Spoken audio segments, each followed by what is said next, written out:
And welcome again to American Dreamtime. I'm Robert Doc Barham, and we have another exceptional guest today. Mr. Mario Hostios is with me, and he's here to talk about a number of things that, Mario, tell me just very briefly, if you would, about your work.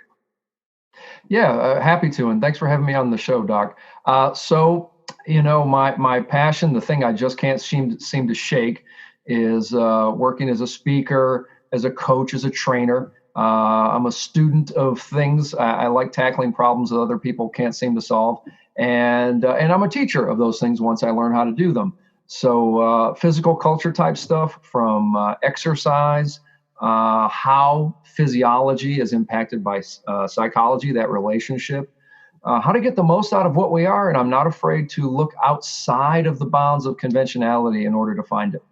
Okay. Mario, tell me the story behind how you got into this, what started you on this path? Okay. I could write that for you on the back of a gum wrapper. My back hurt. So to flesh it out a little bit and add a little more color to it. So I was about 20 years old, and out of the blue, unplanned, I just started to have this incredible back pain that scared me, really. I wasn't sure what was causing it. It was a disruption to my daily life, and I was struggling to find an answer to solve it, to heal it, to get past it.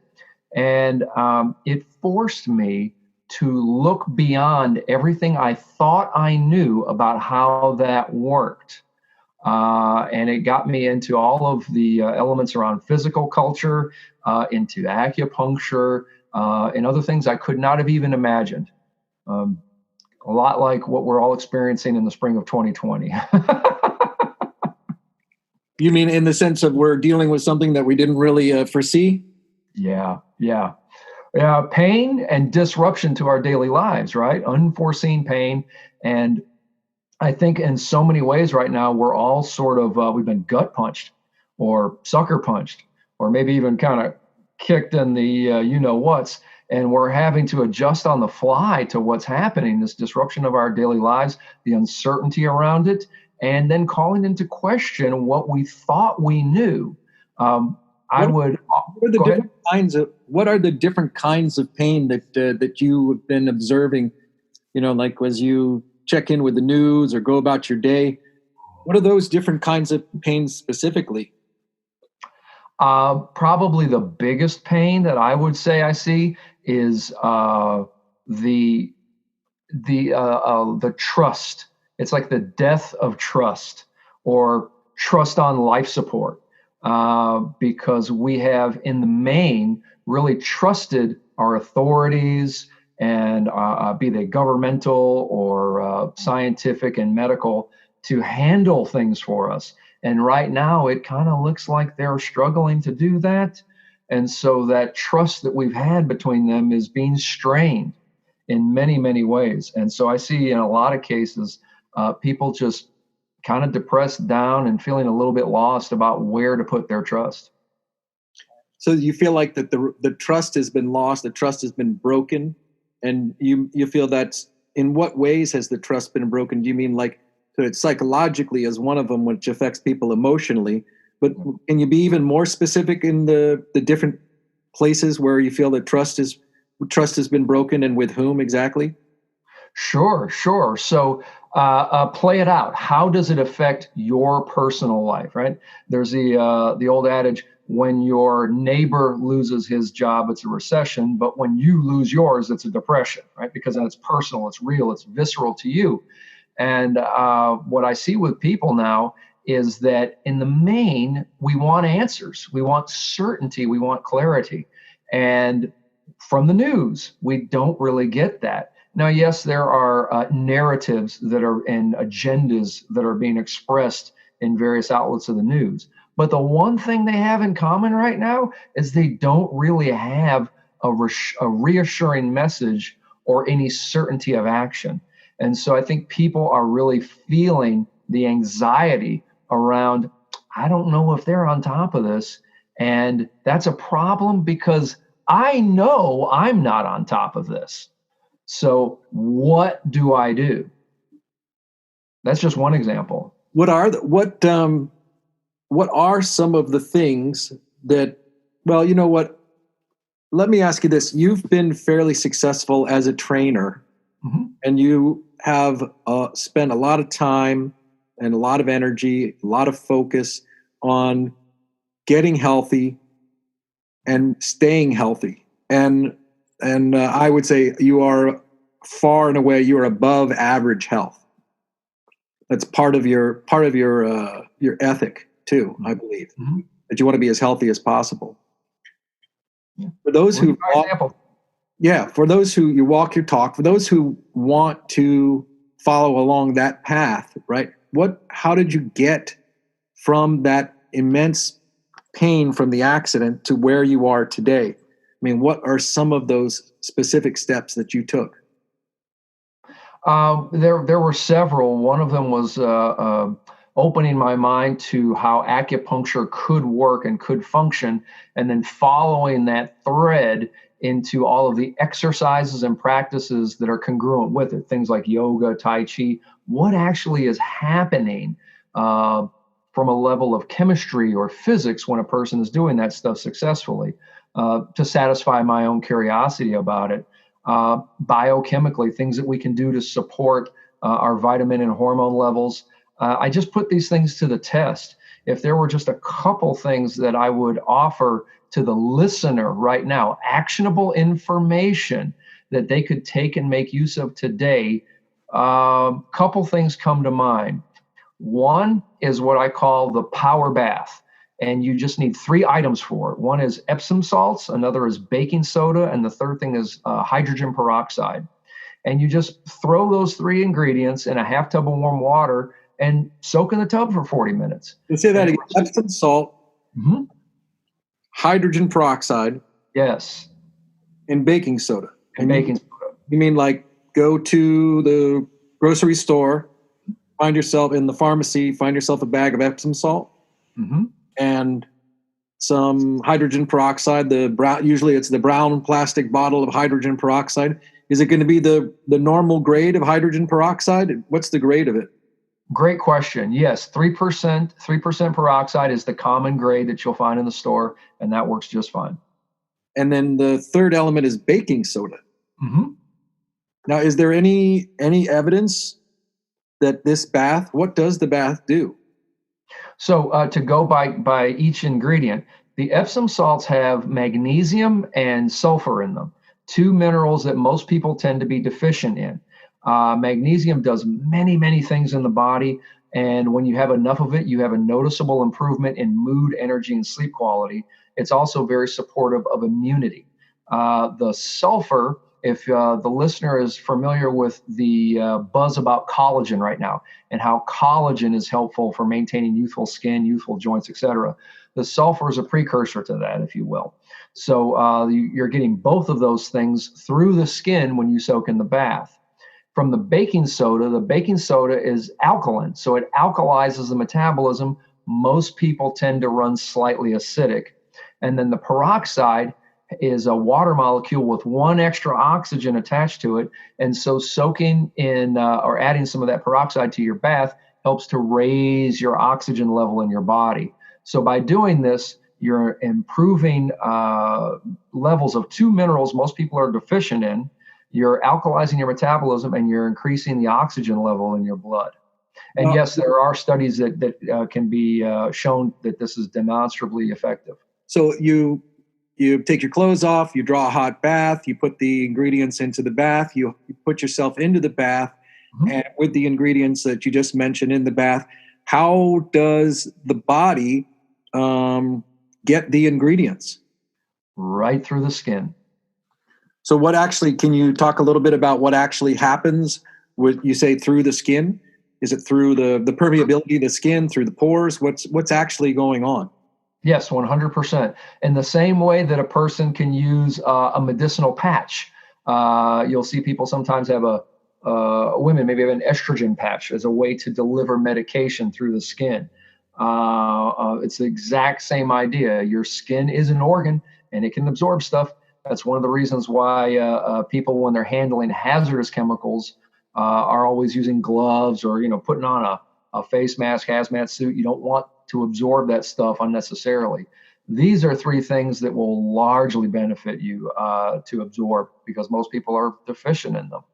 And you just soak in there. I'll even give you the ratios. You want 2 cups of Epsom salts, 1 cup of baking soda, and 32 ounces of peroxide. So one big bottle. That's a great place to start. And I have been, I was surprised at how well it worked when I started doing it myself, as well as recommending it to my people. The restorative and supportive effects it had for mood, energy, sleep quality. It was startling. You say it worked, and you just said it worked, so it was restorative. What happened? Oh, well, if you want. And over what period of time? Like, you were taking how many baths over what period of time, and you really began to notice changes? Like what, give me the details. 3 days. The way I like to do it myself is to take a 3-day weekend, do it Friday night, Saturday night, and Sunday night. And so by doing this, you often notice after the first or second bath that you just sleep better. You sleep throughout the night, you go to bed on time, you wake up on time, you're very refreshed. Mood. Magnesium is correlated to depression. Severe magnesium deficiency can exacerbate the symptoms of depression. Elevate or restore the magnesium, and the depression can be largely ameliorated. So what we see here is that a behavioral or emotional or cognitive condition has a mineral influence. Restore that mineral, and now you are supporting getting out of that situation. Also in males, there's a mechanism that indirectly magnesium on the skin will convert indirectly into testosterone. So if your testosterone is somewhat depleted, you'll find that getting the Epsom salt baths will help boost it up. And an indication of this is you wake up in the morning with a morning erection again. Okay. So you end up getting morning wood again after 3 days worth of bathing. What's interesting to me in part is that these ingredients are the kinds of things that I think a lot of people, they wouldn't imagine they'd have the effect that they do, that you're claiming that they do. And the ingredients themselves are really inexpensive. This isn't like some expensive pharmaceutical or something like that. Are there any cosmetic effects to taking these baths? Like what happens to your skin after? Oh, by the way, how long is do you recommend someone to be in the bath? 40 minutes. 40 minutes. So a 40-minute hot bath, is it temperature-wise? What do you recommend? Does it Not matter? especially hot. Warm is fine. Warm is fine. Warm water, half tub warm water, 2 cups Epsom salts, 1 cup baking soda, 32 ounces, 3% peroxide, 40 minutes. People often notice after the first bath that their skin is much softer because the magnesium is getting into the skin. Magnesium is kind of a miracle mineral. You can even use it to help your plants grow better. It facilitates mitochondria function in a cell. So if you think of a cell like a car engine, right? A cell is a car engine. In the center is a spark plug. No spark, none of the rest of the engine works. In the human cell, that spark plug is called a mitochondria. And the mitochondria needs magnesium in order to run. And so there's sort of a seesaw relationship between calcium and magnesium. Most people have too much calcium in their body, or rather, let me correct that. Most people have insufficient magnesium, so their calcium to magnesium ratio is imbalanced. So what you want to do is just get that magnesium up so that they come into balance. So in a sense, it's calcium excess calcium, but it's not really. Because it's relative to the ratio of magnesium. Is that right? Correct. And in fact, as I dug into this a little bit deeper, when I started putting this to the test, because I went and got blood tests, and then I would institute a protocol, use myself as a guinea pig. Let's take 3 baths a week. And then I would get a test. And then I would say, well, let me add another type of magnesium into my regimen, and I'll measure how much that is, and then I'll take a test. And I'm just sort of measuring what homework I'm doing compared to what score I'm getting on the test. And so as I dug into this deeper, I discovered through the work of others, because I just referenced scientific publications and books by doctors and physicians, that calcium in the wrong parts of the body is driving a lot of chronic disease. So when, for instance, people talk about kidney stones or gallbladder stones or plaque in the arteries, if you're asking them what exactly is the stone or the plaque made out of, and oftentimes they're not specific, but if you nail them down for a specific answer, you will find out it is calcification. So it's actually calcium. Yeah, calcium in the wrong parts of the body. This is a little simplified, but calcium belongs in your bones and your teeth. And if it is leached out and it starts to float around and bind to other things in order to neutralize them, they can form into stones and then get stuck in various calcium in the joints, for instance, calcium in the arteries. And so this was a big aha for me, because restoring magnesium to that balance helps to mitigate that degenerative process of basically osteoporosis, right? Your bones being demineralized, your teeth being demineralized. And then that calcium that belongs in the teeth and the bones is now floating around, causing trouble because it doesn't belong there. I see. Okay. So to reiterate, there are baths, 40 minutes, and it's warm to hot water. 3 times should give you a good idea that it's working. And the ingredients are baking soda, hydrogen peroxide, and Epsom salt. And that's it.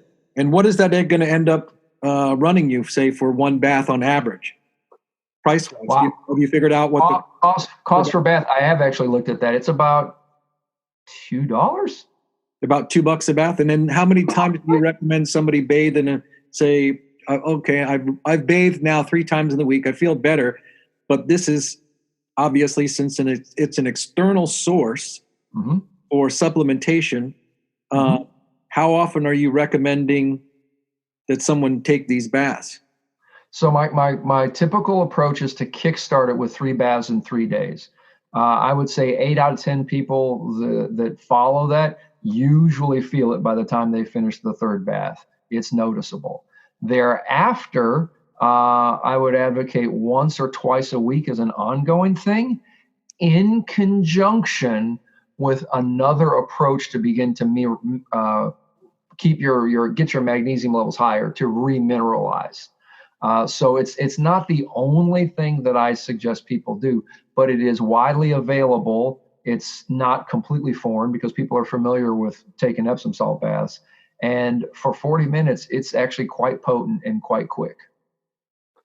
And for those of you who are just turning in, I am here today with my good friend Mario Hostios, who is a trainer, exceptionally gifted trainer, and walks his talk. And we're talking about health and healing in the age of the coronavirus. And Mario's been talking about do you have a name for the bath, Mario? I call it the power bath. Power bath? Okay. So we're looking at $2 a bath. Over the course of a month, how many of these baths do you want your clients and customers to take? How many do you recommend someone take during a bath? So for most people, if they do a 3-day weekend to kick off, and then the next 3 weeks they do 2 a week, we're looking at like 9 of them, thereabouts. I think that would be an enormously restorative thing. And I have case study after case study of people coming back telling me, wow, my energy is better, my sleep is better, my mood is better. The research that I've done regarding just magnesium deficiency indicates that if your magnesium levels get topped off, it is also enormously protective of against things like heart disease, cancer, and even dementia, as all 3 of those things are driven by calcification, actually, in the wrong parts of the body. Wow. So that's less than $20 in a month. That's extremely cheap. That sounds to me like a really wise investment that pays off multifold in terms of dividends in your health and your sense of well-being, psychologically and physiologically as well. So when did you first start taking this experimenting with the power bath. How long has it been now? Oh gosh, it's probably been 8, 9 years. For myself, I noticed about 8, 9 years ago that I was starting to have a little decline in my own energy and sleep quality, and it prompted me. I thought, well, at my age, maybe is this normal? Is this common? Is this natural? Is there anything I can do to stave things off, and maintain a good physical vitality? And so I started looking into this really to solve my own problems initially. And that's when I started to get blood tests and started to try things out, as I'm always a fan of do it yourself and natural as much as one can do. And so I started looking into different tests. And I just had a guy recently get a serum magnesium test, which I don't recommend. That's actually not an extremely accurate test. I much prefer red blood cell magnesium. But they were low. The score was low. And so it was an indication that, hey, man, the test is telling you that you're deficient. Let's try the baths, 3 baths. And he said, yeah, I can tell the difference. I'm feeling better. So, well, then we'll add some other things to it. So I like the baths because they're widely available stuff and fast and potent. But in an ongoing situation, there are other supplements that make things a little less expensive and a little more convenient. Not everybody wants to sit in a tub for 40 minutes a day. I get that. There's some people, some people really love to sort of luxuriate in a bath like that. I know that what just occurred to me is there anything, are you going to get out of the bath? And for those who don't know anything about it, are you going to smell any way in particular? Or does it come off when you bathe? Does it make your skin slick, slimy? That's a great question. Let me think about that for a second. That might sound picayune, but I just know from having spoken to a lot of people, some people, for little things like that, they will just say, nah, no thanks. Odor, that's a great question. So what comes to mind with that, and I noticed this myself when I started restoring my magnesium levels, is that overall your body odors largely decline and eliminate. So breath, underarm odor, bathroom odors, all of those things go down. And the way I would speculate on what's happening is that the magnesium levels, when they're high, allow your metabolism to function efficiently. So the fire is burning. And so what's happening is everything that you're eating is getting completely burned rather than incompletely burned. And so your odors go down, actually. Your skin generally feels pretty soft when you get out of the bath. I haven't heard anybody complain about that. In fact, that's one of the first things people often tell me is that, man, my skin's really soft after I hopped out of the bath. Some people don't like to be in the bath. We got other ways to address it, but that's still my favorite way to get people started. It's pretty simple. It's one thing to tell somebody to go to the gym and work out with intensity. It's another thing to tell a person to lay down in a tub of hot water, enjoy reading a book or watching a video or something like that, and say that's going to help get you fit and healthy. So that's probably a dream come true for a lot of people. And it's funny, and so my entrance into this world was more physical culture. The idea that you fixed every problem with more weight and more reps. That and yet if somebody wanted to make me choose right now, like, what are you going to do for health and immunity? Okay, not necessarily fitness, but health and immunity. I would say hop in the tub first. And it'll make your workouts better. But hop in the tub. I have not seen one person yet who got their magnesium levels tested who came in even adequate, much less optimal. That was a real sobering realization. Well, now, given that we are globally in a time of a lot of uncertainty, and like you said, there is a lot of news coming out about how who do you trust, because there seems to be so much conflicting information and back and forth and whatnot. What other things can be done that are along those lines? What other kinds of things can the listener? What can they begin to do to model your success, the kind of success you've had in the people that you work with have had by following along with those steps? That is the question of the moment. I'm so glad you asked that. That is the part that we for sure need to address. Numerous case studies, people on the front lines, nurses, physicians, orthomolecular scientist type people have been putting it to the test and seeing what can micronutrient vitamins and minerals do to boost immunity. This is not something that in the broad, sense of the medical community, they are focusing on, because the medical community largely is dominated by prescriptions and vaccines and that sort of stuff. So they're just not looking at it. They do the research, and you can find it if you look for it, but somehow it just slips through their fingers, and it's just not considered relevant. You're not saying something like there's some conspiracy out. It's less of a conspiracy like that sort of thing. It's actually just their focus is elsewhere. Undetermined. I would say in the main, you have a vast majority of good people who are using their schooling and expertise in the way they have been taught. In the big picture, I don't know. And I don't know that it really matters, because I've seen people talking about this in the news right now, who to point the finger at. And right now, I feel like the better use of our time and attention is not where do we point our fingers, but what do we do with our own two capable hands to take care of our business and our personal situation. And it turns out there are a few things we can do that are tremendously useful and supportive. And what kinds of things are that? We'll jump into them right now. Number one is vitamin C. Vitamin C in a sufficient dose has been demonstrated in numerous case studies since January to effectively treat and even prevent COVID-19. There is a physician, his name is Richard Cheng. I believe he is based out of South Carolina, but he has been in China for a few months and has come across several case studies of people who were really ill, and they used intravenous vitamin C to successfully recover.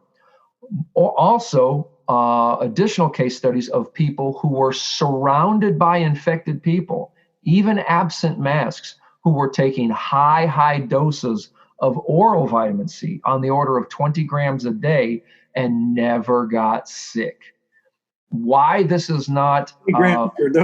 For those of you guys listening, 20 grams is quite a large dose of vitamin C. That's 20,000 milligrams of, and the average vitamin C tablet has 500 milligrams, maybe 100. 500 or one. So I would say they were taking 20 tablets of vitamin C a day. Well, okay. Now, so there are other ways to do that. We're not going to get sick from taking too much vitamin C. In fact, we're going to get healthy taking vitamin C. Nobody has ever died from a vitamin C overdose. They have spent some extra time in the bathroom. but let's weigh that out. Since they've been taking the baths, there's no smell. Well, exactly, right? And they're alive. So this was a huge aha moment. And there has been additional work and effort done since then to estimate what levels, what the threshold is. Can you get by with less? But suffice to say, it needs to be more than what's on the bottle. It's widely available and inexpensive. And there are three types. There's intravenous, which you absorb 100%. There is liposomal, which is a vitamin C wrapped in fat that you absorb about 80%. And then there is the common vitamin C tablets most people are familiar with. You only absorb those about 20%. That's why you needed to take 20 grams a day. You needed to take 20 in order to hold 4, if that makes sense. Sure, that makes sense. Yeah. And so that's a point I want to stress for the listener. And what I would advise to any listener right now would be to stock up on vitamin C. The second thing that's enormously helpful, and again, we're getting more case reports, things are coming out. There was a study done in Europe maybe 3 weeks ago where they were taking confirmed cases, people who had been tested positive for this and had symptoms, and they checked them for vitamin C levels they found everybody was low. Not one person was adequate, much less optimal. But the second thing they were checking for was vitamin D levels. Again, they found a pattern. Not one person was adequate. Everybody was low. Nobody was optimal. And so vitamin D is also enormously supportive of immunity. This is actually a hormone rather than a vitamin, to be precise, that our bodies make when we get a tan. So if you go outside and you're in a swimsuit and you're out there in the noonday sun, your body makes vitamin D.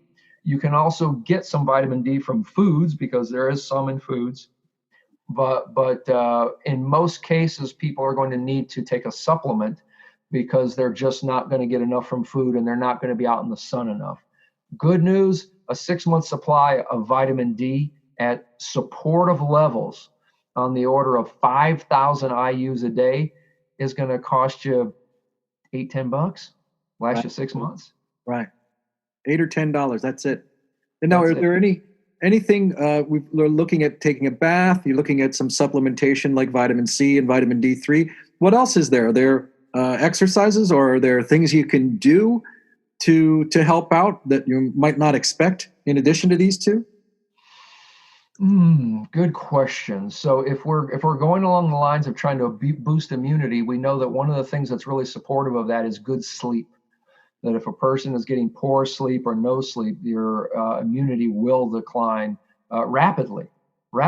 You go a few days without sleep, and you can do a blood draw on somebody and see that all of their immune support has been stressed out, basically. So we're to add an exercise. Yeah, there actually is. One that has to do with circadian rhythms, right? The body runs on a 24-hour cycle, and there are natural times for you to sleep, to eat, to be awake, etc. And probably a very simple thing I would do is in the morning, just meet the morning sun, face the morning sun, eyes open, and get your feet grounded. No rubber-soled shoes. Barefoot is okay. Socks, or I prefer those little kung fu cotton-soled shoes. The slippers? The slippers. Stand on a natural surface and face the morning sun for 10 or 15 minutes. This sets your circadian rhythms so that your body clock is synced with your location and the sun. And this also helps just facing the morning sun. No glasses, you would take those off. No sunglasses either. No sunglasses, absolutely not. No. or glasses with UV coating on them. It's the same problem. So you just face the morning sun, and it allows the body to make melatonin naturally. Wow, that is really interesting. And that's free. That's free. The price is right on that one. So here we are in this the world with the coronavirus situation. When do you think that we'll get back to normal, or will we? I know that's a question going around right now. It's a great question. I don't think we're going to go back to normal. I do think that we're entering a challenging period, and I think we will emerge from this challenging period into a better world, because we are going to rediscover our resourcefulness. I think the do-it-yourself meme that has been growing in popularity the last several years is going to evolve or coalesce into a do-it-together. As we mentioned at the onset of our talk, people feeling this anxiety, this pain, sadness even over this trust being stressed, breaking. It's like a loss of innocence in a way. I think that we're culturally just now in May of 2020 entering into a period where it's like finding out there's no Santa Claus. And that's no Santa Claus? There is no Santa Claus. or we could say that Santa Claus is... Am I late learning that? And then we'll get to the Easter Bunny, right? And so our illusion... Don't tell me there's no Easter Bunny. Don't tell me there's no Easter Bunny. Because now I got to start asking all kinds of questions about who's been putting that money under my pillow. That would be the tooth fairy. That would be the tooth fairy. Oh, that's right. That's the tooth fairy. Right. Now you're telling me I got the tooth fairy and the Easter Bunny confused?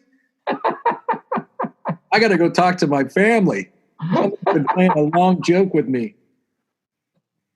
But doesn't that comment kind of sum up what we see happening right now? This relationship between authority, right, and then the people who consent to that authority is being challenged by these circumstances and situations.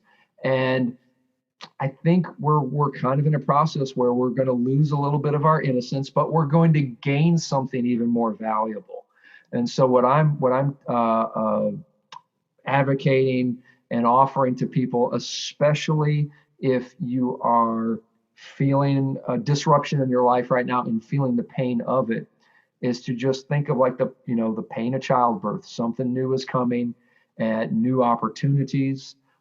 We have in our possession right now the understanding to largely protect ourselves from COVID-19. Vitamin C, vitamin D. Oh, and also zinc. So zinc is also something that contributes to immunity. These are widely available. They are inexpensive. I would urge everybody to stock up on it now. $50 will give you many months supply. And so it is safe to find the supplements and take the supplements. They really are safe. Absolutely. Yeah. Absolutely. Very low risk. It is conceivable to overdo vitamin D pills. It's not easy. What I tell most people, 5,000 IUs a day and get a tan twice a week. Not to get lost in the details on the zinc, but the zinc I like is called balanced zinc because it has zinc and copper in it in a 15 zinc to 1 copper ratio. They have a relationship that likes to be maintained that way. You take a couple of those a day and boom, handled. It's done. And it's my position that while the lockdowns were effective and necessary back in April, when we were really just sucker punched by the spread of COVID-19, we're now in a position to end them and start getting back to work, provided vitamin C, vitamin D, zinc, and masks if you're in public or in enclosed spaces with people. I think we could keep the curve flat and get about the business of solving this problem and going on to what's next. Oh, Mario, that sounds like good news. I know for myself, if I was just sort of interject here, I know that you, as a trainer, also are someone who is a martial artist as well. And for myself, something that I think is really helpful for one's health and that I engage in as a practice is meditation. When did you get involved with martial arts, and do you have a special meditation that you practice as well? Yes. Where and when did that get started? That was, my gosh, that would have been when I was about 23. And it was actually part of how I came up with a solution for my back pain. So I was pursuing this thread. It was like getting a hold of a thread and just pulling on the thread, finding out where it leads, where am I headed by pulling on this thread, what's coming my way.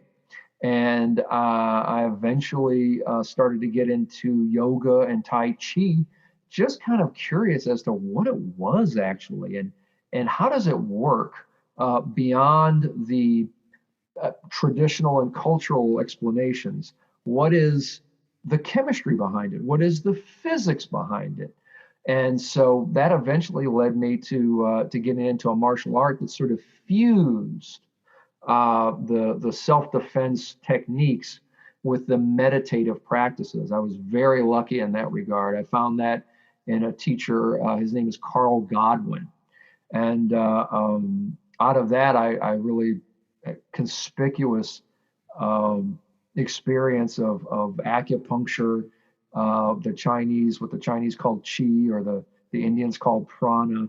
And what is it exactly, right? Do you want to know what it is? Yeah, absolutely. Okay. I want to know So, what you think that chi or prana. It's known in other names as well, right? absolutely. The Tibetans call it rung. The Greeks called it pneumonia. That's the root of the word pneumonia. The Christians call it the Holy Spirit. So there have been lots of different words for this thing. And what I offer now is just a model. Lao Tzu, in his book Tao Te Ching, he makes a point that the way that can be described is not the way. And what he infers from that is that a map of the territory is not the territory itself. And yet, a good map can help us to traverse the territory. So that's kind of what I'm going to offer here is a map of that. And this is very much inspired by my teacher's efforts to reverse engineer this stuff and arrive at greater clarity so that we can be on a path to greater achievements. And so basically what we discovered was that the notion of qi came down to two aspects, yin and yang. And the yang is an expansive force. It explodes out in all directions, sort of like sunshine. And the yin actually contracts in all directions, sort of like gravity. And so, for the sake of the model, we could basically say that yang is sunlight and that gravity is yin.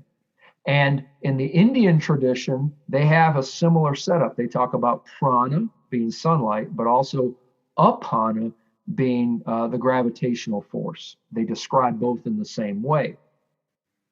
And so, to summarize, 20 years of practicing and reading and trying to get a handle on this, what is exactly happening, and then meeting people who can demonstrate in obvious, conspicuous ways an ability to be aware of these currents, to manipulate them and use them, almost like a human electrician, right? Here it is. Yin and yang keep you alive. Sunlight and gravity, you need both. You don't get any sunlight, you start to physically break down. You put somebody in prison in solitary confinement. I was saying, there in many of those prison stories, they Yes. take the prisoner and they put him in solitary and they deprive him of sunlight for an extended period of time to break him. Exactly. And the converse about gravity is also true. So astronauts who spend a lot of time in zero G also are subject to certain health issues that have to be mitigated. So we need, all of us, sunlight and gravity. The process of meditation, irrespective of the method or tradition, now those are varying methods and traditions, but the actual process, the actual mechanism has to do with facilitating the flow of the sun and the gravitational currents within the person in such a way that it lends itself to greater immunity, vitality, and sanity, or mental emotional balance. That's sort of the phase one, if you will. And then phase two has to do with rebirth. And we see then the idea of rebirth referenced in many traditions. Born again Christians, baptism, Kundalini experience or awakening. Awakening. Yes, within the Indian traditions. So many of these traditions, if you read closely, you will see the same event being described. And that is essentially in the secondary process of meditation, that the sunlight and gravity come together and merge to create a third force, a new force. And it's a spark of enlightenment. Again, a born again Christian. It's a similar type of thing. And to flesh out this model, if you have yin and yang, and then you have the living lightning that comes from the union of both. You could have prana and apana and the kundalini that is born of the merging of both. You could have God the Father, God the Son, which is begotten by the Mother. So here's heaven and Mother, right? Father Earth, Mother, Father Sky, Mother Earth, coming together and creating the Holy Spirit. and the person is reborn. And then the process of meditation continues to mature this light body. The Tibetans call it a rainbow body, because the idea is all the colors of light are present within it. Wow, that is fascinating. Now, are there other elements that need to be addressed here? Such as? Well, I mean, you've kind of addressed, it seems like, at a biochemical level, you've addressed something here. Are there other elements that need to be addressed? That's a great point. You're talking about the baths. Mm-hmm. You're talking about adding in meditation, mm-hmm. sunlight, grounding, mm-hmm. right? Taking your shoes and socks off, getting your feet on Mother Earth, mm-hmm. getting out there and having a relationship with Father Sky, so to speak. Yep. With sunlight, having a conscious relationship with yin and yang mm-hmm. in the model that you're sharing. Mm-hmm. And I think that's probably true. Meditation certainly does increase your consciousness. I'm asking, are there any other elements here? It's a good point. So the what I just described is sort of an overview of a human being within the context of frequency, right? So when I think of meditation or meditative practices, or even the meditative martial arts, I look at it as a biofrequency sort of thing, recognizing that we need sunlight and gravity, and recognizing that we can facilitate that flow through those practices to such a degree that they merge and create a new self, if you will, a reborn self. That's the biofrequency. Talking about the baths, we're talking about the biochemistry, right? The natural, facilitating the natural needs of the human body biochemically, and in particular, addressing a couple things that are commonly deficient, almost universally deficient, that are inexpensive to correct. If we look at another context, a third context, that would be biomechanics, right? Which relates a lot to posture and also how the body remains aligned in movement. If posture is a photograph, biomechanics would be a video of you actually moving and seeing, is that happening in a facilitated or an inhibited fashion? And I would consider that an important part, because commonly most people succumb to pain and physical limitation as they get older. And it is not a result of getting older. It is rather a consequence of having poor biomechanics for a long period of time. The good news is that can be fixed in a way that's similar to putting braces on your teeth, right?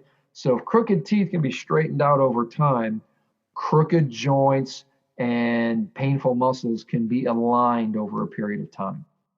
So with this combination of biofrequency elements, mm-hmm. the biomechanical elements, biochemical elements, all brought together, we have the result is, by engaging in these practices, mm-hmm. that over a period of time, there is something that's a bit like a rebirth, regeneration, rejuvenation, that sort of thing. Yes, exactly that. So if a person well, let me say this. How does this fit into the grander scheme of things? This personal development? Because that's what you're talking about is this is occurring at many levels. This is occurring at the physical level. It's influencing the individual at the level of their mind, their thinking, the quality of their thoughts. They will probably tend to have less negative thoughts, more positive thinking, less chatter, that kind of thing, I imagine. In terms of their emotion, they're going to be experiencing more happiness, more joy, more peace, that sort of thing, and less depression, less sadness, less irritability, et cetera, et cetera. So this is a kind of personal development occurring at multiple levels, at least, particularly when you're beginning to talk about subtle energies like chi.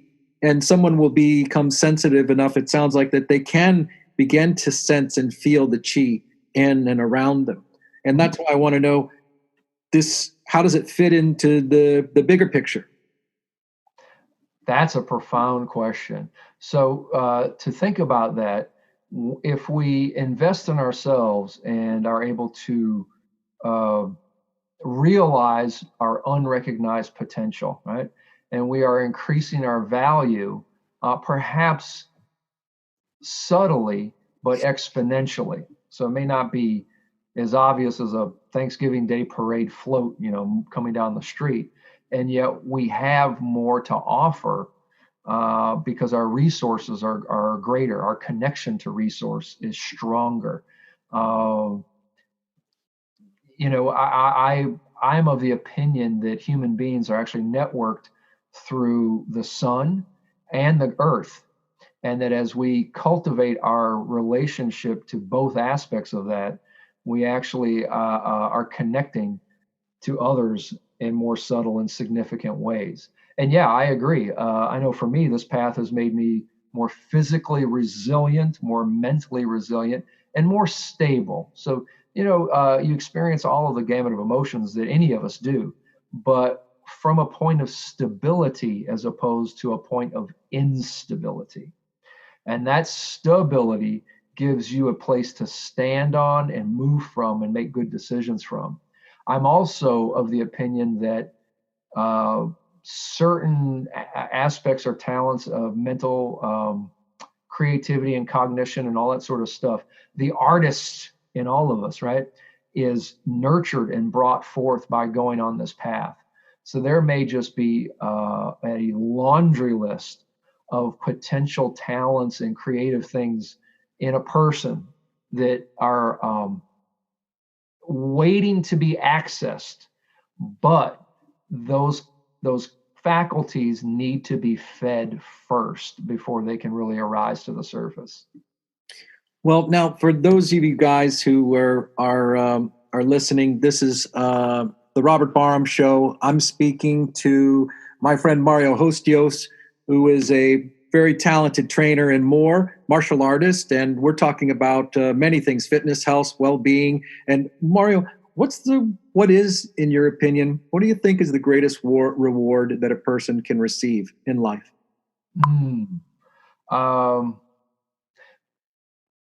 Transcendence.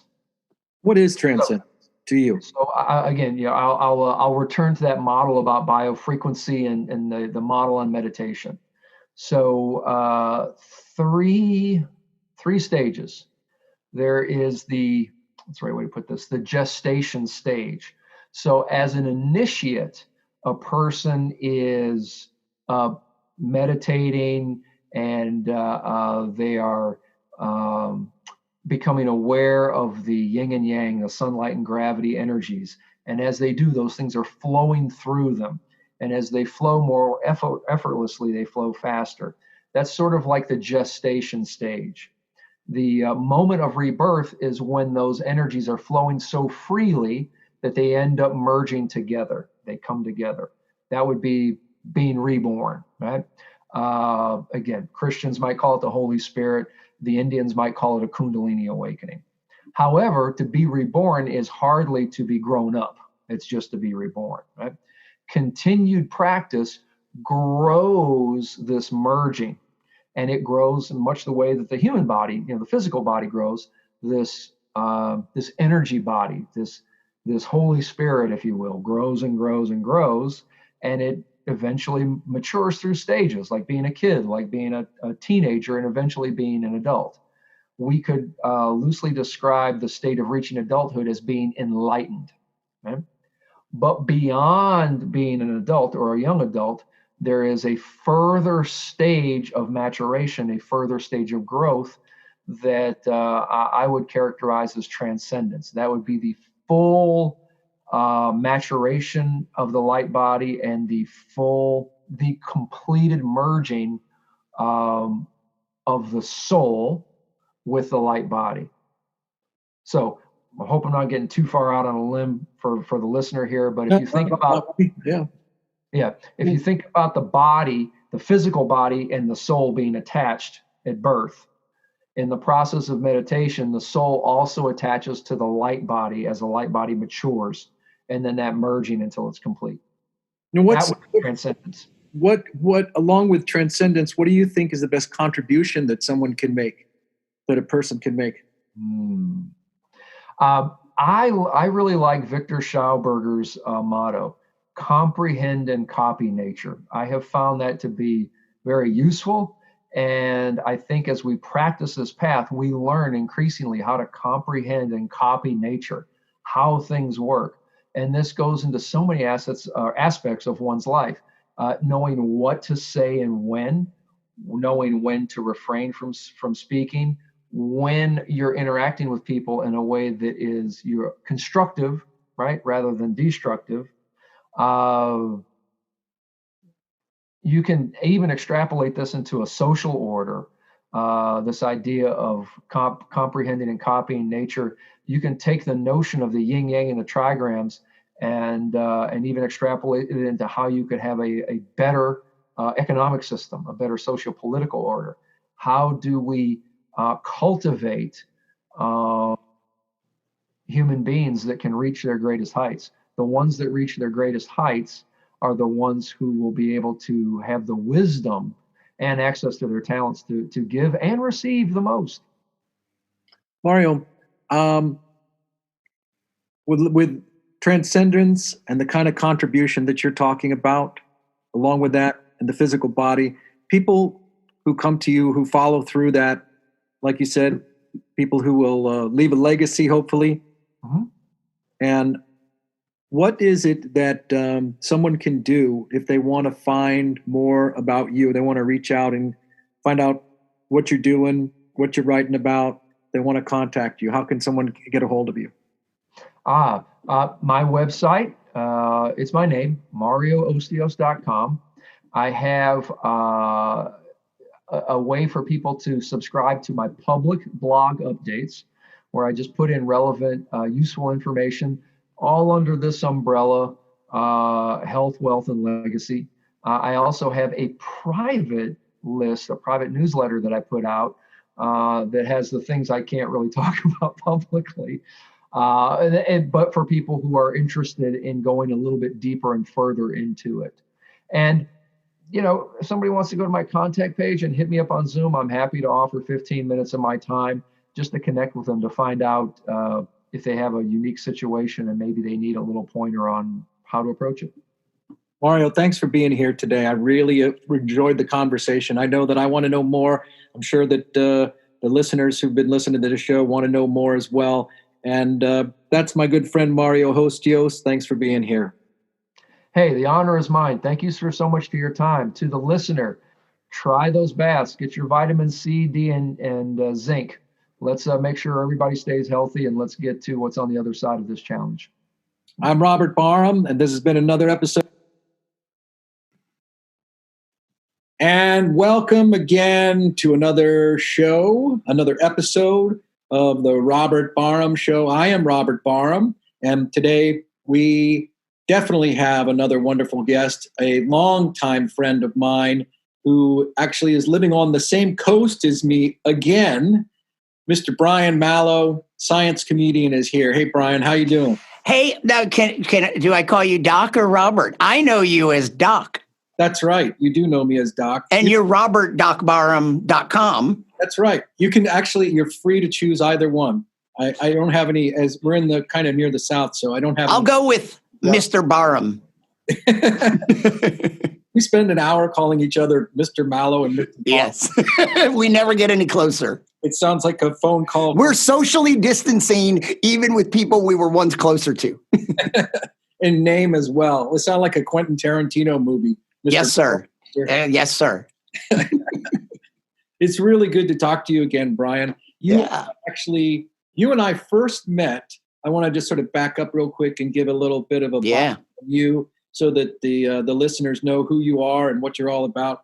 You are. I can't wait to find out. Who am I? What am I about? That is the big question for you and everybody else here. Maybe I will know at the end of this hour. You and I met first, was it in San Francisco? Yeah, I think so. Now, you're not originally from San Francisco. You're actually, nor am I. I'm originally from the Washington, D.C. area in Northern Virginia, and you are from the Houston.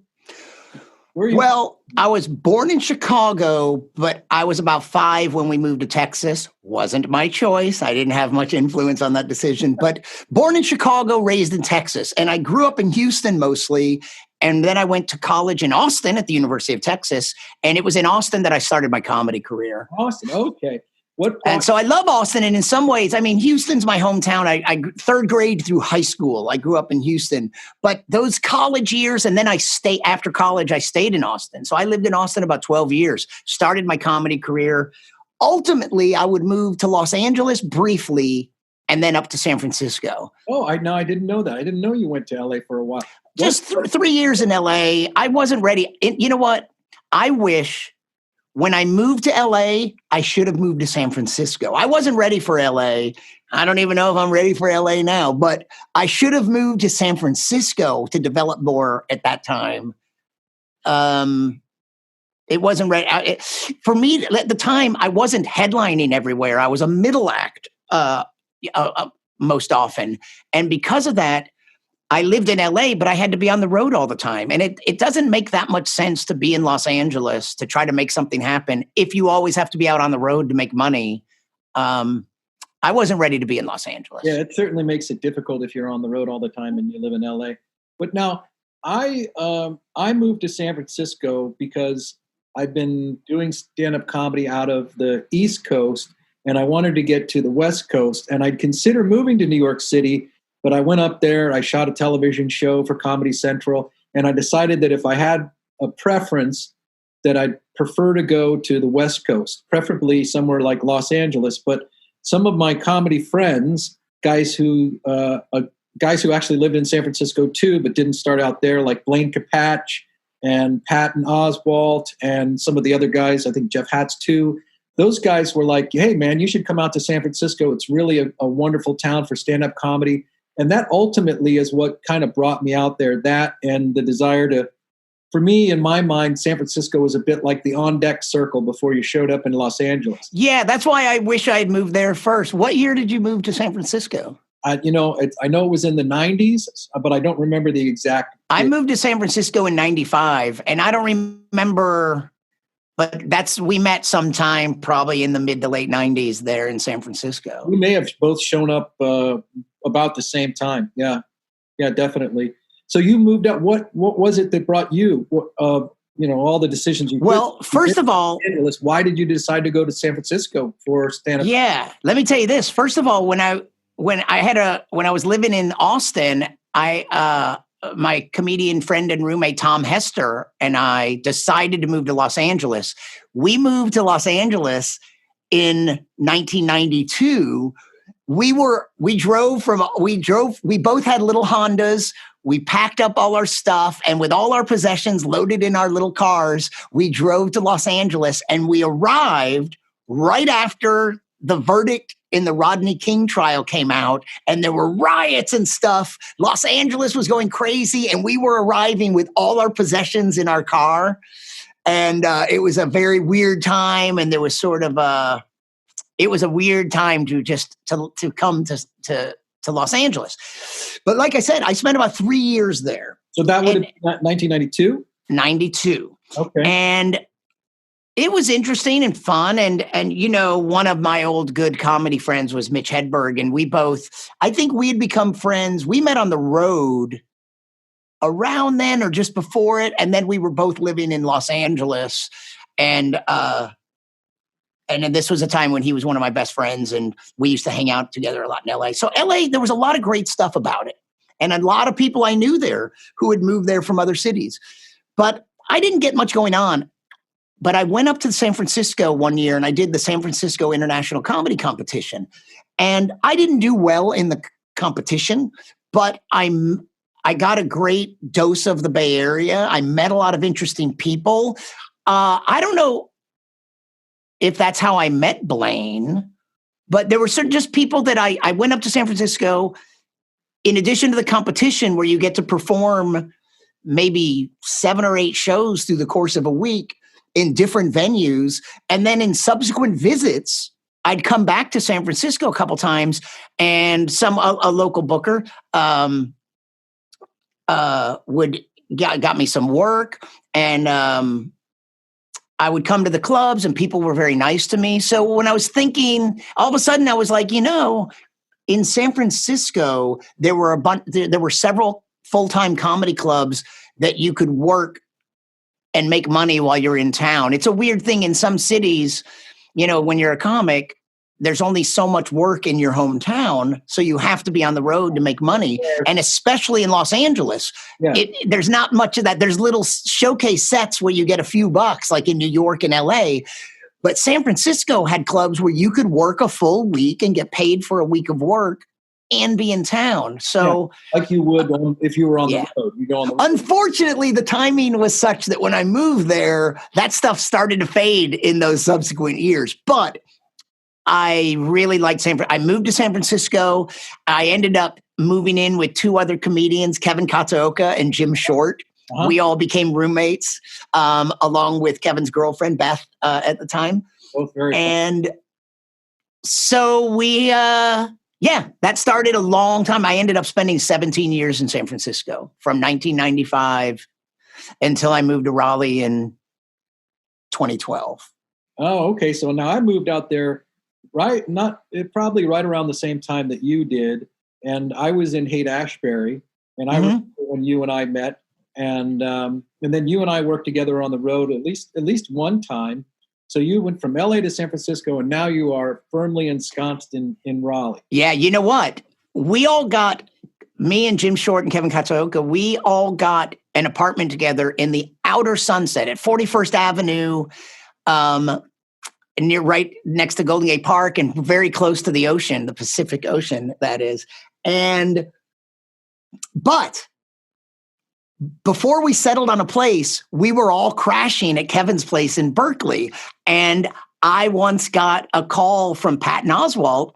And when I was moving in 95, Patton and Blaine Capatch were writing partners, and they had just gotten a job on Mad TV. Right. And this would have been early in their writing careers. And they moved from San Francisco to Los Angeles. And Patton contacted me because he still had 1 month left on his lease, and he heard that I was there. And the last month of his lease, I sublet his apartment in the Haight. Him and Blaine had an apartment on Haight, not just off Haight Street, just off one block up off Haight Street.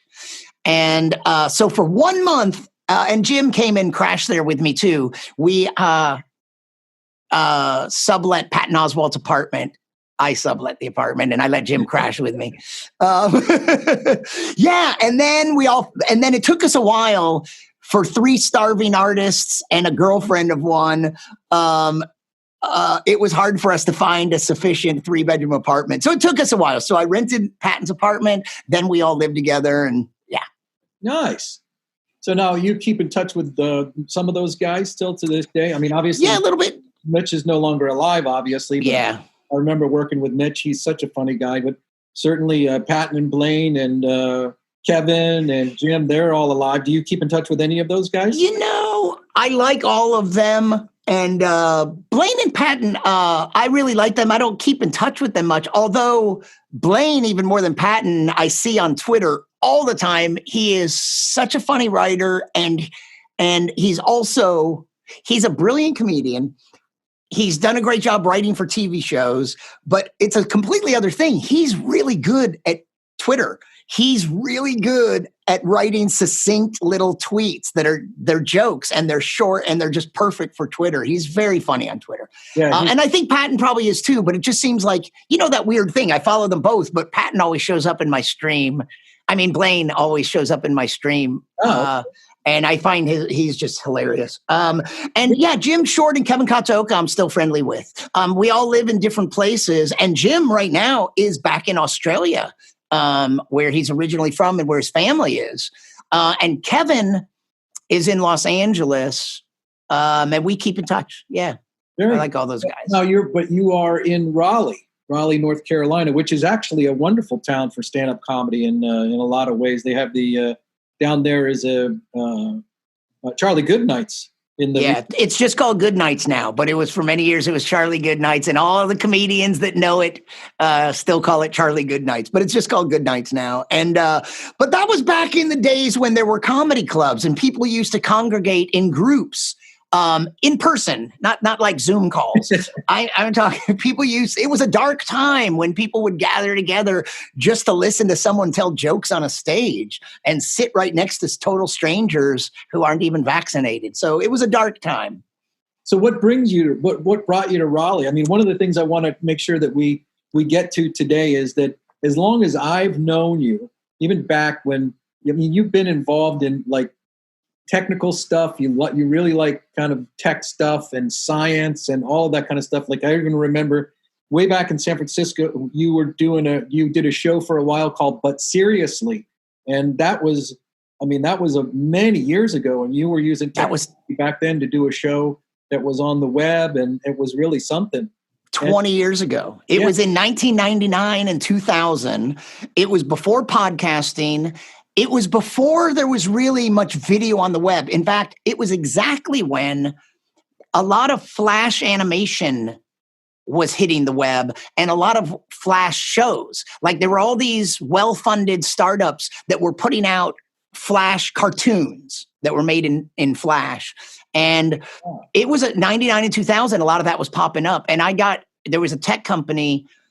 They were called Play Incorporated, and they had a network called Play TV. And there were 6 shows.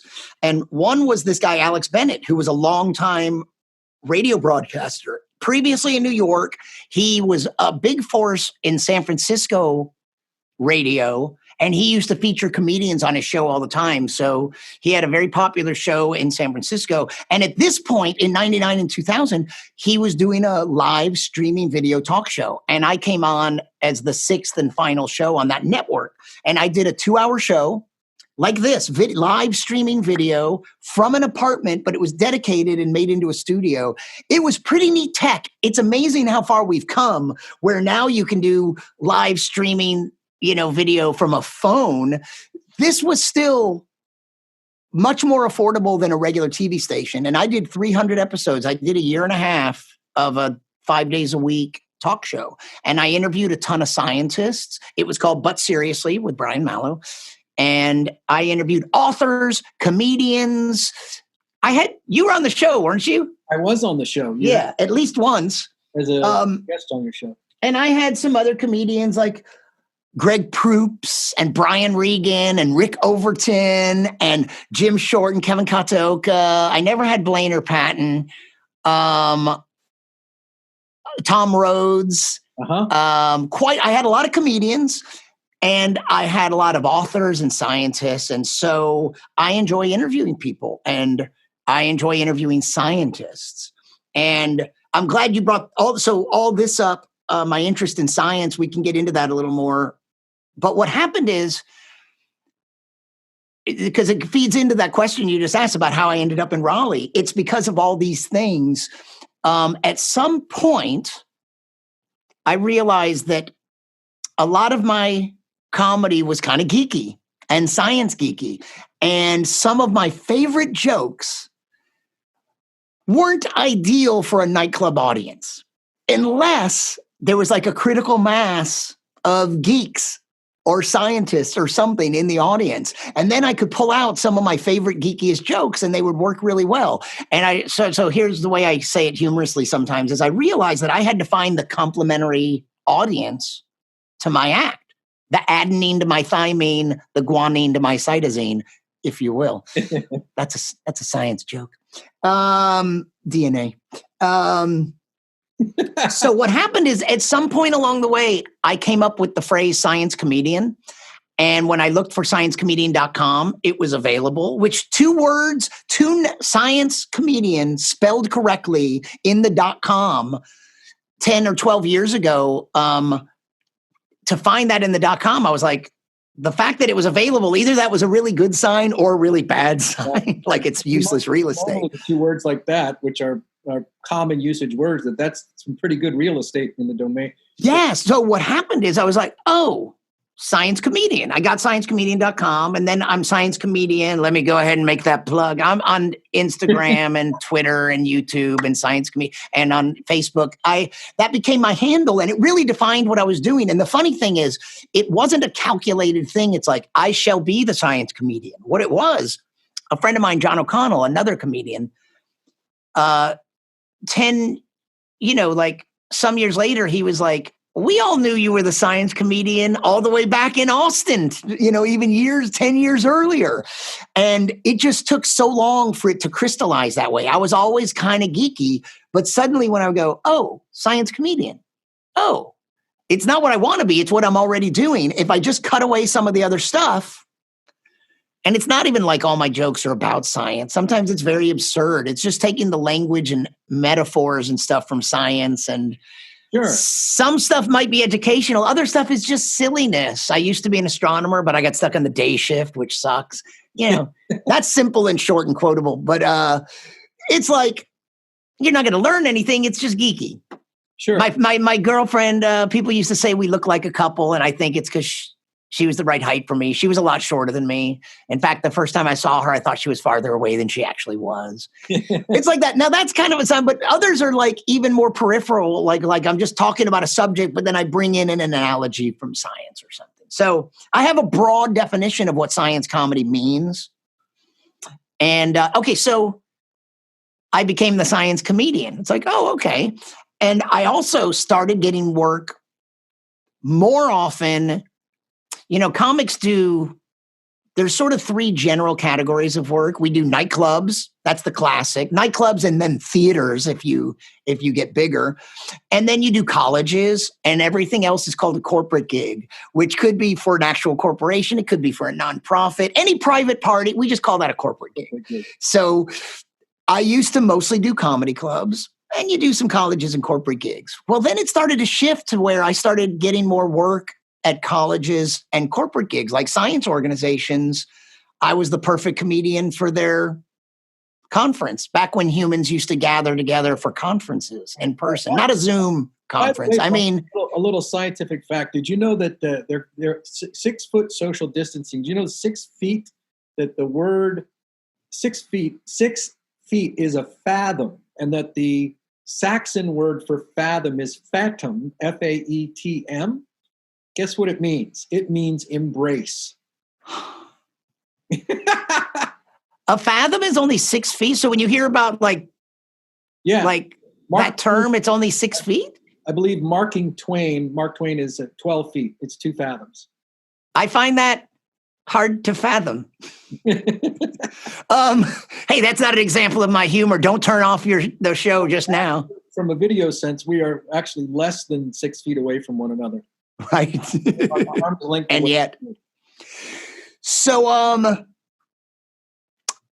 my career started morphing, and it also morphed in another way.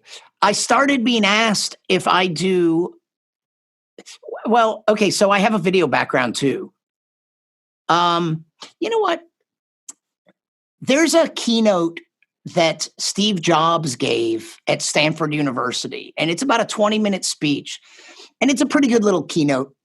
One of the things he says is really interesting to me. He said something about connecting the dots. When you look back at your life, and I'll preface this by saying I'm not new agey or mystical or anything, but I do think this is interesting. He said something about the fact that, for instance, he dropped out of Stanford and he audited classes. Since he was no longer on a plan, he could take whatever he wanted.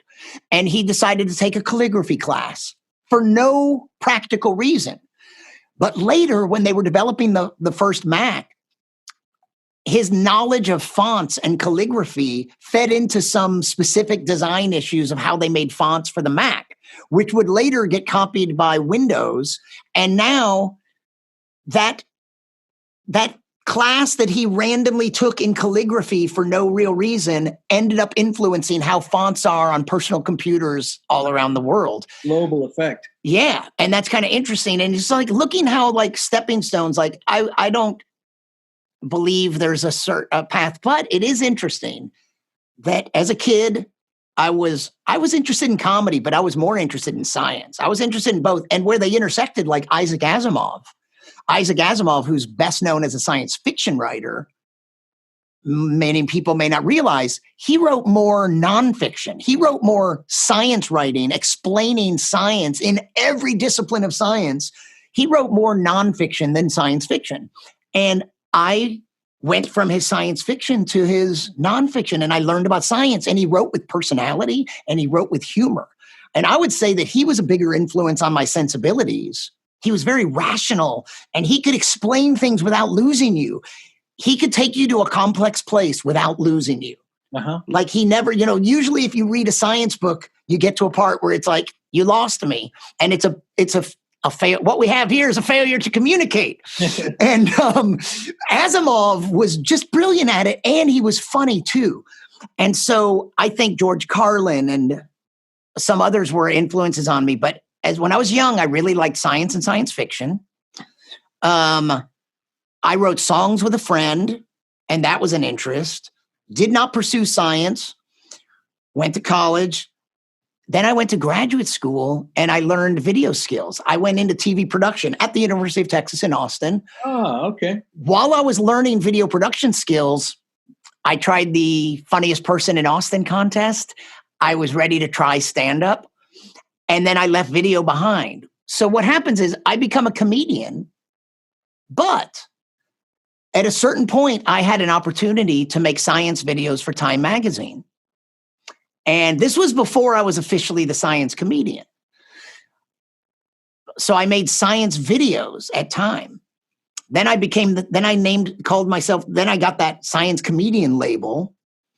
And then people started asking me if I do any training of scientists, because they had seen my videos where I explained some science, and they'd seen my stand-up. And that became a thing. I started giving talks to help scientists be better public communicators. So all of that is how I ended up in Raleigh. It's like I was the science comedian. I was doing other science communication stuff. I was starting to become interested in the communication of science to the general audience. And I'm the general audience because I'm not a scientist. You seem like you're at a unique nexus, which is you, and it's the combination of your passions that you are really well versed in. You just explained, right? Like you're in Raleigh, and you've had this lifelong passion for science and for technology in a sense, particularly in this audio video technology, right, and film and television, and a real passion for humor and comedy. And you've been able to take those things and place them together in a kind of in a pot and alchemically bring them all together into what you're doing today. And because you are doing some really interesting things, in addition to comedy and speaking and that kind of thing, you've been talking to a lot of scientists over a lot of years. I'm sorry to interrupt your flow, but the crucial piece, what happened is a science museum here in Raleigh. I had always been a freelancer, but a science museum here in Raleigh was opening a brand new wing with a science communication emphasis. And they reached out to me, people I knew, and I ended up moving to Raleigh to work at a science museum. And my job was to host talks by scientists. And to help them be better communicators. But there is this, I wish I had an image of this. Maybe I can send you an image. The Daily Planet is this giant globe-shaped theater. So on the outside of this museum is a giant Earth. Inside it, it's a theater, and I hosted talks by scientists. We did video stuff. I helped them be better communicators. So I moved from San Francisco to Raleigh. Whoever imagined moving to North Carolina? Planet? Really? To move. Like Superman's? Exactly, yeah. Not really. I mean, they haven't, there's been no lawsuits or anything. But but that was in 2012. I moved to Raleigh, and I did that for about 4 years. I still was doing other science communication stuff, and I blogged for Scientific American because, again, I was getting more and more into the science communication world. So I still have all my comedy friends, but I wasn't in the nightclubs as much. Instead, I'm going to science conferences, and then I worked at a museum with a research staff that I became very close with, and they were my colleagues and friends. And then I really got to know scientists because I was working with them like for 4 years on a daily basis. So not just going to a conference, but working with them. And I learned so much more about scientists and their world. And then I quit just because there was other stuff I wanted to do. I had never seen it as my whole career to come work at this state museum. I saw it how it fit in to my career. It was an awesome experience. I learned a lot and had just great times, made a lot of friends. But now there's other stuff I want to do in comedy and science, and the science comedy, the science communication. So that's all to say that that also prepared me so that, yeah, where I am right now, the reason I mentioned the Steve Jobs thing is that my job now, comedy, science communication, and video skills, like making science videos for Time and for other people and interviewing scientists, all those things come together in what I'm doing now.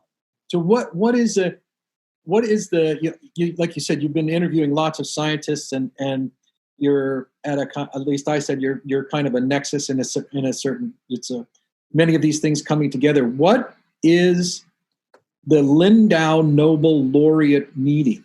What is it? So the Lindau, it's Lindau. It's a town in Germany. It's this little, like, maybe sort of medieval, quaint little tourist town in very southern Germany. It's really close to Zurich, Switzerland. In fact, I would fly into Zurich and take a train to get to Lindau. And it's mostly a little island. And for about 70 years, the Lindau Nobel Laureate meeting has been going on. And it's grown to the extent that this is what it is. Every summer, for about a week, they bring in a group of Nobel laureates, like 25, 30 Nobel laureates. And then they bring in like 600 or 700 young scientists from 80 plus countries. And the idea is they're there for a week of mentorship. It's called the Lindau Nobel Laureate meeting, but it's really it's not as much about the laureates as you would think. It's about mentoring the next generation. So for a week, each laureate gives one short half-hour talk. But it's not even just about the young scientists learning science from them. And when I say young scientists, there are some undergrads, there's some grad students, there's some postdocs. That's someone who's already gotten their PhD and it's an early career scientist. And there's meals. And at some conferences, if people go to a conference, a lot of times the most famous people, the rock stars of any conference, aren't very accessible. Like they eat at their own table and you don't get to eat with them. That's not even allowed here. At every meal, there's a placard on the tables and it'll have a laureate's name. And every laureate is sitting apart from each other and surrounded by young scientists. So at every meal, it's a laureate surrounded by young scientists. And they ask them not just science questions, but work life. They learn about everything about what it means to be a scientist, not just the science. And there are sessions, and some of the young scientists get to present their research to other people and to laureates and get critiqued. But it's just this amazing thing that, so here's the way my career works. I was asked to be part of a panel at a big science conference. It's called AAAS, the American Association for the Advancement of Science. And I was on a panel about communicating science with humor. And I was on a panel, and I also had about 5 or 7 minutes at the podium where I demonstrated how I do my kind of humor that communicates science, but is also funny. And there was someone in the audience that I impressed, Countess Bettina Bernadotte, and her father had been one of the founders of this meeting in Lindau. And she invited me to perform at the upcoming meeting a few months later. So here's the other thing about the meeting. There are 3 Nobel Prizes in the sciences. There's a physics, a chemistry, and a medicine physiology. So the meetings rotate. That year was a physics meeting. And at the physics meeting, so it's like they invite 600 physicists from 80 countries. And most of the laureates are physicists that year. And I was invited to perform at the opening ceremony. So I did about 15, 20 minutes. The president of Austria was there. A couple laureates that I recognized, including George Smoot, because I had seen him on Big Bang Theory. Vint Cerf was there. He's called one of the founders of the internet because he and his partner developed the TCP protocols that the internet is based on. And I recognized him. And Stephen Chu won a Nobel Prize in physics. Later, President Obama chose him to be Secretary of Energy for 4 years under Obama. So what happened is I performed at the meeting, and then for fun, I went around interviewing scientists, and they liked the way I was interviewing scientists. So I've been back now 3 or 4 more years, and they hire me to interview their scientists. And I do live streaming interviews right onto their Facebook page. And I do with the young scientists. And then with the Nobel laureates, I sit them down and I interview them and I edit it later. So this meeting has been this every summer. I go and I get to interview and hang out with a bunch of Nobel laureates and hundreds of scientists from literally, this year was going to be from 100 countries. This year was going to be interdisciplinary. They'll do a physics, a chemistry, a biology, and they rotate. But every 5 years or so, it's all of the sciences.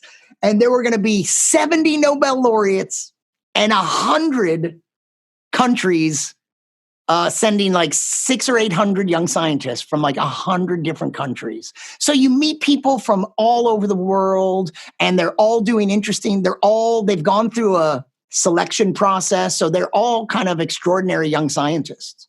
Wow, that sounds like that's just a blast. I can tell by the way you're talking. Yeah, I love it. I'm glad. And this year at the, I don't know when our interview is going to come out, but at the end of June, when the meeting would have been in person, I'm going to participate on either June 29th or June 30th online for the LindauNobel.org. Might be the Lindau Nobel Laureate meeting, or I forget their domain. I'll be moderating some online stuff. Well, let me ask you this, Brian. You've been going there now for a while.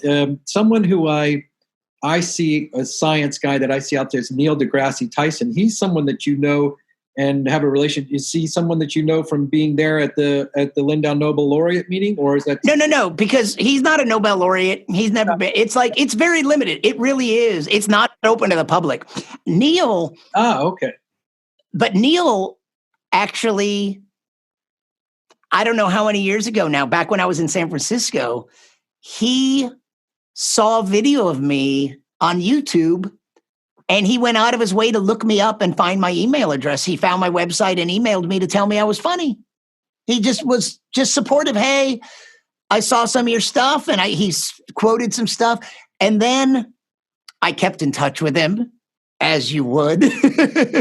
We had never met, but we were emailing, and he invited me to do pieces for Star Talk Radio, his radio and podcast show. And every episode was themed.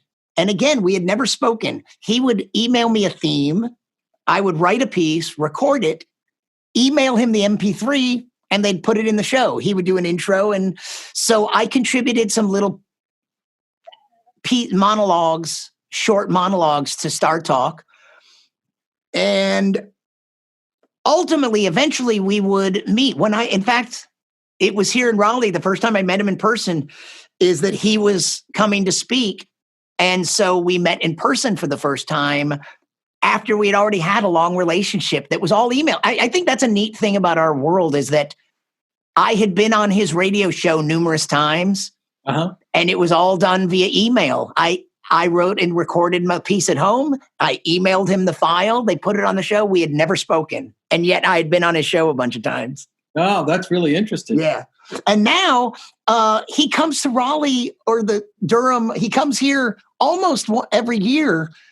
And I've been in town almost every time, so I get to see him. And now I've interviewed him a couple of times. I did a long Skype interview with him once. And then one time I visited him at his office in New York, and we did a live stream to Facebook. That was fun. In fact, for those that might see video, what's on the wall right behind me, right there? Yeah.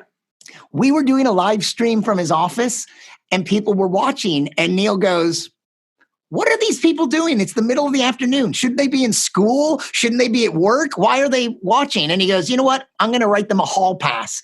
So what this says is Brian Mallow live interview hall pass, and then it's dated and signed. So he wrote a hall pass and he held it up to the camera so that people could shot it. And and I just thought, oh, that's a neat little piece. And I took it home and framed it because it's like, it's my little Brian Mallow live interview hall pass. Man, when I was in high school, the hall pass was always something that I wanted to get so I could get the heck out of class. Right. Putz around in the hallway for a while and screw around for a while. Now, so you've become over the years friends with Neil, and something I wanted to address with you is I have a similar appreciation and fondness and love for science as well. Have you thought about what might be sort of the science of comedy, the intersection of really brilliant science, like science, comedy? And tell me about that. Do you have, over the years, you must have contemplated that? Well, I think that's interesting because, it's like the comedy of science and the science of comedy. So I like it because, I have that kind of analytical mind. First of all, if you're a comedian, you have to learn something about the art and science of comedy, like how stuff works. But then I'm also a science geek, so I'm really curious. Now, I know there are theories of humor, and I need to learn more about this, but I think it's a very mysterious thing. Like, what theory of humor explains puns and slapstick? And, there's like some humor. It's like, well, what's the connection between a pun, a play on words, and really slapstick humor and other, like, there's like those things like seem like, what is humor? And like those two things don't even seem very alike. But what did you mean? So I like thinking about this, but all comedians have to practice this to some extent, because we have to figure out why it's like that joke how do I make this joke work better? And sometimes it's like, well, an old comedy friend of mine, Ron White, the first time I worked with him, which was at a club not only it was in New Orleans, it was Metairie, which is, and this was a long time ago, that was the exact place where David Duke came from. And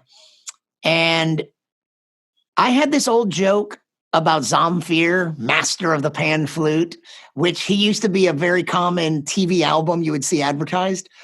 And I had this joke where I said, and here's how I used to say it. I'd go, in the commercial, they only show Zamfir from the waist up because he actually is half goat.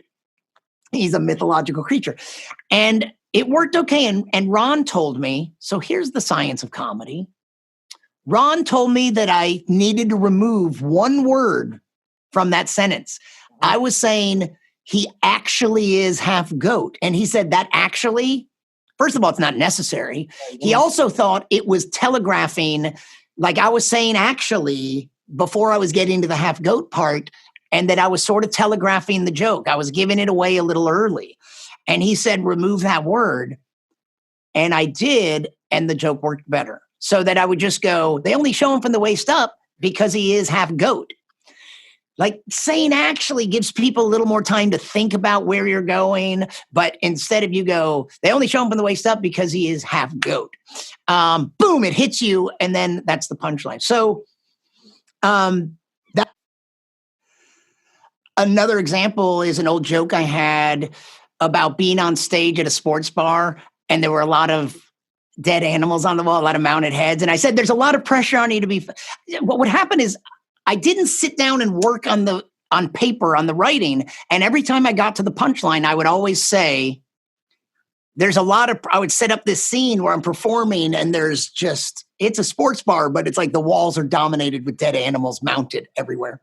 And I would say, there's a lot of pressure on you to be funny when there's that many dead species on the wall already. Well, ending a joke with the word already, even it's not even just comedy writing. It's just bad writing in general. It's like the whole point of the sentence is already over and like already needed to be moved. It's like there's a lot of pressure on it to be funny when there's already that many dead species on the wall. Like the punchline is that dead species on the wall. After you say that, you don't want to still be saying already. So that's like the science of comedy. It's like that weakens and again, communicating science and communicating humor and just communication in general. These are all just communication. So it seems a little weird that I even now advise scientists on how to communicate science. But the fact is, it's just communication. And I've been practicing succinct, it may not be obvious from this interview, but I've practiced succinct communication. As a comedian, you have to learn to get that right. Right. Well, there is a structure that's used in stand-up comedy or comedy in general. It doesn't matter what the medium is, actually. It can be audio, it can be video, it can be live. There is a structure that's used regularly in comedy, and comedians, what you do is you actually learn that shop talk, that argot, that lingo, because those terms are part of what helps you to create the grammar of comedy, the structure of comedy, so that it's effective. And also, to me, one of the things is writing a joke is a bit like an experiment, right? You come up with a hypothesis. Your hypothesis is a bit like, this strikes me, I think this is a funny concept, a funny idea, a funny notion. Yeah. So then what you want to do is you want to actually test your hypothesis. In order to test your hypothesis, you've got to run an experiment. And the joke itself is actually like an experiment, where what you do is you put together the experiment, you've got your premise, then you take your setup, and then you plug in your punchline. And if you do it really well, then you want to extend the punchline with your tags, right? And for some reason, whenever I talk about tags, I'm reminded of that Monty Python bit where they were tagging things out like 2, 5, 10, 15 times, just to the point of absurdity. And it would go from being funny to not funny to then funny again to not funny to funny. But that's, to me, is comedy is a kind of, it has qualities that are similar to science, where you've got your hypothesis, you run your experiment, you structure the experiment, which is the joke, and then you also make sure that you are mindful of where the environment that you're in. Okay, am I structuring this joke for Twitter, like Blaine Capatch, or am I structuring this joke for a film or a television program, or for an audio thing that I'm sending in to Neil? And then you test it, right? You actually test it. And then the interesting thing about it is what gets really important for a comedian, is it replicatable? So yes, as you go around the country to completely different groups of humans and test it again. So you're looking at, those essentially are the basic steps of scientific method, where you've got a hypothesis, and then you construct your experiment, you test the experiment, and then you actually bring it out to the wider community, and you do it over and over again to replicate it. And I've found that, like for me, when I write a good joke, and when I can replicate it, that's really something. And then, of course, there are times where I have watched other people do my material, or have given my material away to other people. And that too is a bit like, well, okay, I want you to go run the test and see if it can be replicatable. And I all of a sudden, one of your old punchlines that I really that I remember and loved, it was about, I guess, we both talked about decriminalization of drugs, and you had a joke about marijuana, about how it's been used for so many thousands of years, and you would say, I don't remember the exact setup, but I remember that it was basically about cave paintings, and it's like these earliest humans, they were painting their walls with pictures of food, and you go, but I just remember the punchline: you've got to be a high kind of hungry to go after a mastodon with a stick. Do you remember that? I know that is the precise sentence. Like, I remember that punchline, even if I don't remember the setup completely. That's the other thing, is that when you're wordsmithing, or when you're crafting, you could say that a totally different way and it wouldn't have the same impact. Yeah. There's a specific kind of poetry, or a poetry. Comedy is a kind of poetry in itself too, right? Yeah. That phrase, a high kind of hungry, is not a typical phrase. it sticks out, it grabs your attention, and then the minimization to go after an Amazon with a stick or and woolly mammoth with a stick. And like I was saying before about like sentence structure, if you had said, to go after a mastodon with a stick, you've got to be pretty stoned or something. It's like, it wouldn't, like the funny part is saving that going after a mastodon with a stick. And we also know that some words, like the punchiness of that word stick, is helpful. Right. And some of this, it's hard to predict but we get a feel for what works. And, similarly, since I am a comedian, sometimes telling scientists how to communicate with the public, who am I to tell them? Well, I draw a lot of lessons from comedy. And I also think that there's other similarities. Like, we are always looking for fresh. We start with an observation. I like to quote the Isaac Asimov line, that the most exciting phrase to hear in science, the one that heralds new discoveries, is not eureka, but that's funny. And I like it because that's how a joke starts, and it's how a scientific observation starts. You see something and you go, that's funny. What is it? And you have to figure out, how do I express that and make it funny? I see some little thing and I know there's something funny about it, and I have to find a way to communicate that to you. And also, if it's already been well covered by other comedians, it's not of use to me. And if this research has already been done by other scientists, they're always looking for original scholarship. So are we. And a joke has a setup and a punchline. And the setup has to have everything in it that you need to appreciate the punchline. But, and this is what I tell the scientists, just as important, it can't have any extra extraneous stuff, because that doesn't add to it. It waters it down. So scientists sometimes put too much information in their talks, and adding more information does not help. Like, you think you're helping by adding more interesting information. And sometimes comedians have a joke and they start adding more to it, and it doesn't actually improve the joke. It ruins it. You want everything you need, but nothing more. Right. What's the Einstein quote where something must be simple as possible, but no simpler, or something like that? Yeah.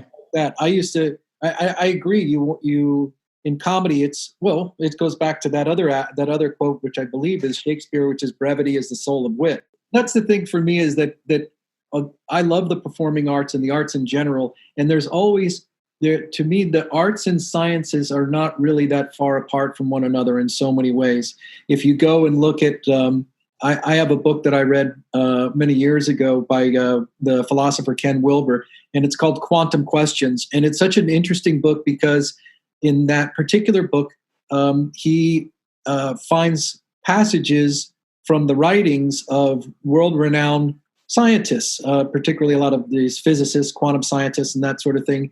And you can see that they have this truly artistic side to them, some of them almost a mystical side to them.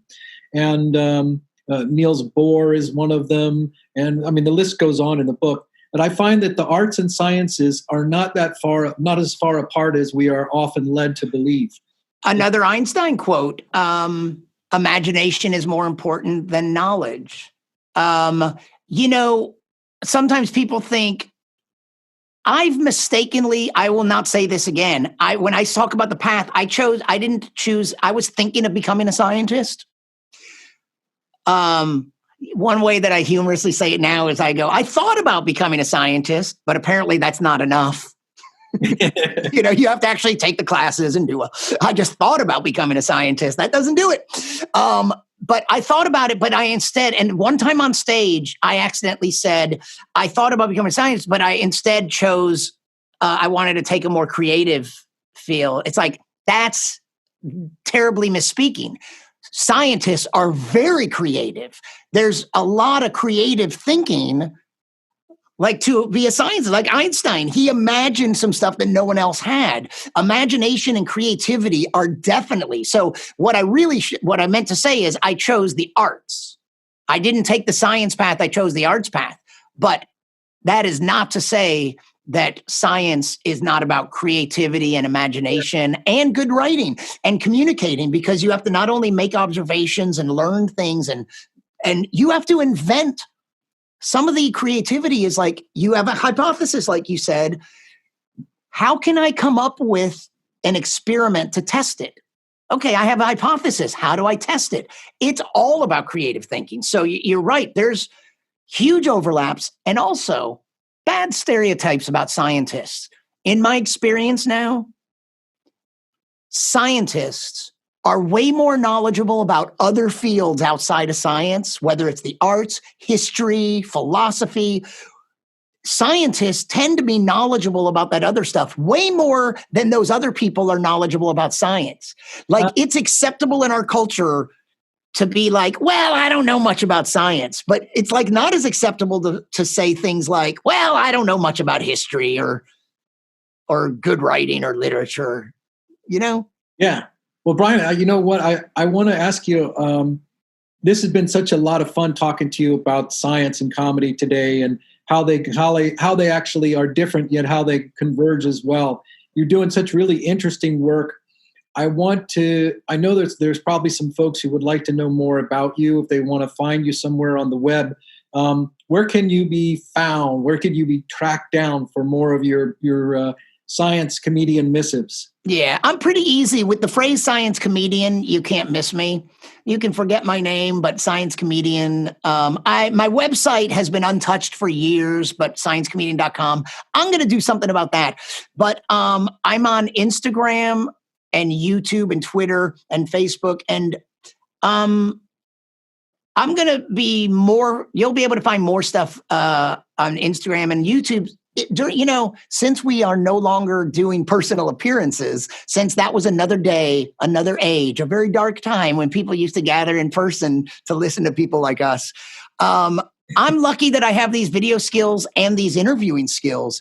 So for an organization called Sigma Xi, that's xi.org, I've been interviewing virologists. And these aren't funny interviews. These are just interviewing virologists and presenting information. I edit them. I interview them like this, and then I edit them and put them out.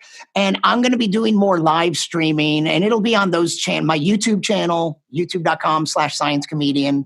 And you can look for me on Twitter and Instagram @sciencecomedian. Brian Mallow, thank you so much for being here today. I am Robert. Thank you. And you've been listening to the Robert Barham Show. This has been another episode, and I've been talking to my very good friend, as I said, Brian Mallow, the science comedian. You and I will be talking again, I hope. I hope that you'll come back on the show. And I'm going to put a little lead in there. When you come back again, I want us to talk about push-ups of all things. Oh, yeah. That's right. I feel like we could have had a better conversation than the conversation we had, maybe. I don't know. I love the conversation for today. But we'll definitely get into the art and science of push-ups. Brian, thanks a lot. Thank you, Doc. Barham, we'll see you soon.